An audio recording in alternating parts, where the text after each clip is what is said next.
నాకు ఎంత బాగా నచ్చిందో ఈ ప్లాంట్. ఎంత కలర్ఫుల్గా ఉన్నాయో చూడండి ఫ్లవర్స్.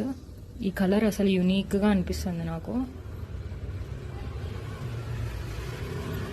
2 రెక్కలు రాలిపోయినాయి. చాలా జాగ్రత్తగా కాపాడుకోవాలి. దీనికి నేను ఒక పేరు అయితే పెట్టుకున్నాను, రాణి ప్లాంట్. రాణి రాణి రాణి రాణి అని పెట్టుకున్నాను. ఇక్కడ ఈ ఫ్లవర్స్ కూడా చాలా క్యూట్గా ఉన్నాయి. ఈ చెట్టు పేరు Sita plant, Rani plant. My favourite Rani, my favourite Sita. చాలా జాగ్రత్తగా కాపాడుకోవాలి ఈ రెండింటిని. ఇక్కడ పైనుంచి సన్లైట్ వస్తుంది, ప్లస్ రెయిన్ వాటర్ కూడా పడుతుంది ఇక్కడ. సో మంచిగా ఉంటుంది. ఈ వీడియో నచ్చితే లైక్ చేయండి, షేర్ చేయండి, సబ్స్క్రైబ్ చేయండి. నా 2 ప్లాంట్స్ అనమాట, baby plants. Thanks for watching. Subscribe for more.